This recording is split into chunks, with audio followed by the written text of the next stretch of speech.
what are the biggest aspects of a property that can influence the value Yeah. of a property when you're doing, okay, should I, if I have X amount of money, where in the property should I put it? The kitchen, bathroom, roof, what, so that you can get the most value that an appraiser will say, okay, this is where the value's at. There's so many different areas that you can find value in, but on a basic kind of level, we'll make it real basic. If the house is sound, so like the roof is okay, the windows are okay, you always have to worry about paint. Paint's like one of those ones that very rarely have I bought a flip that I don't have to paint, interior, exterior, right? So it's like it's kind of a give me.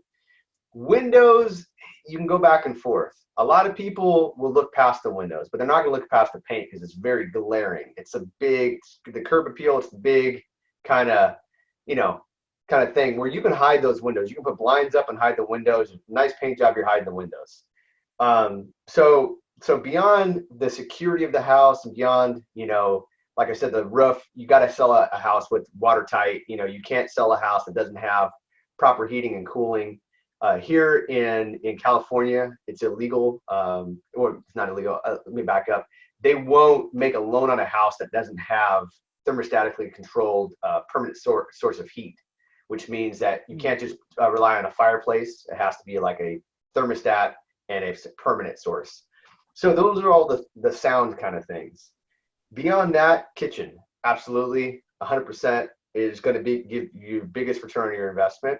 So before I touch a bathroom, before I touch a bedroom, before I touch any of those things, if I know I'm already doing carpet, you know, laminate, paint, landscaping, the basics, and I can do like both bathrooms and leave the kitchen or whatever, I'm always going to do the kitchen. I'm going to make that bathroom like usable. You can put up shower curtains so you don't see the shower as much. You can do some cheap, you know, if you really want to go cheap, I've never done it, but they have the little square vinyl stick down tiles and stuff like that. But a kitchen is kind of like, it's like it's the main centerpiece of a house. And the way that I've made my flip business is, again, it's my art. So like my flips are my style, and I do it my way for a reason. And my art is to make that kitchen really pop. And so I rarely do a flip unless it's in a certain market that doesn't appreciate this sort of thing. But I normally do like a nicer backsplash in my kitchen. I normally do it's called a pot filler, a water filler. So it's a water pipe that comes above your stove. I mean, if my guys are tearing open the walls and we're doing plumbing, it costs me like an extra $150 to do a pot water filler, and it's like what I try to bring to a kitchen is like the sexy element, and that's like a sexy element of the kitchen. I never skimp on appliances and go get white appliances or black appliances. I get stainless steel appliances every single time. I'll pay the extra money for it. I always bring gas stoves. So again, I'm talking about my market area. I don't know your guys' market areas, and so it's going to be very broad. But at least here in California, everybody loves gas cooking. And so typically the range is going to cost you $100 more to get gas. And if we have to bring a gas line in, you know, it's usually not much more, but it really sells the property when you can have some stuff like that. I do contrasting colors with my cabinets and all that. If I'm doing I'll do gray tone cabinets. Nowadays I'm doing grayish, which is like a mixture between gray and beige. And I'm doing white Calcutta quartz counters. And so you have a big contrasted color. You got the gray cabinets, the white counters, and it really pops. Or I'll do the flip. I'll do white cabinets, shaker style, and I'll do gray counters or something like that. So not to get into too much detail, but that's where you can spend a good amount of money is on your kitchen for sure. Bathrooms, master bathroom is number 2.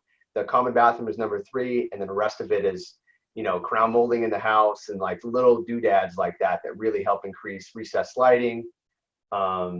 Nowadays, recessed lighting too is so easy to do because you don't actually have to rip open the sheetrock anymore. You cut a little hole like you're mounting a speaker and pop it in there.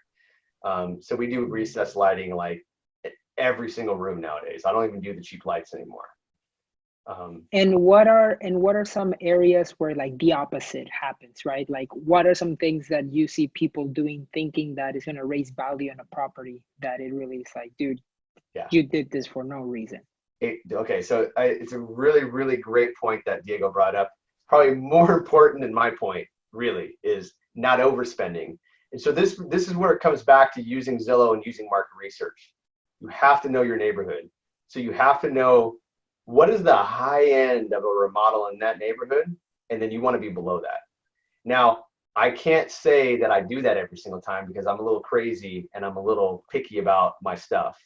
And sometimes I do go a little overboard, but I go overboard by like a few $1,000s, not like tens of thousands of dollars. But where I see people spending way, way too much money is with the kitchen, they're bringing in like this big, like fancy general contractor. That I don't recommend. They're going and getting like these super high-end cabinets. They're getting these floors that have like a lifetime warranty on them. So they're doing these features of the house that at the end of the day might look the same as the other stuff. And I'm not talking about using cheap quality, but I am saying don't go get all the lifetime warranty stuff because nobody's going to pay you $1 for extra for that stuff. It's unless you're in a crazy high-end market where people are going to be looking at those details, that's the only time. So in my market, that would have to be like $2 million plus in my area for me to be doing all the super high-end stuff. Beyond that, I'm like middle of the road and it's middle to low, but making it look nice. So I use a lot of tile. I use porcelain tile that looks like granite, and I use porcelain tile that looks like marble. I just had a comment today. I was showing somebody one of my properties, and they said, "Oh man, I love this Calcutta quartz you put in." I was like, "That's porcelain. Calcutta quartz is $10 a square foot. That stuff is like 70 something cents a square foot. Big difference, huge difference of price, but the look is almost there, right?"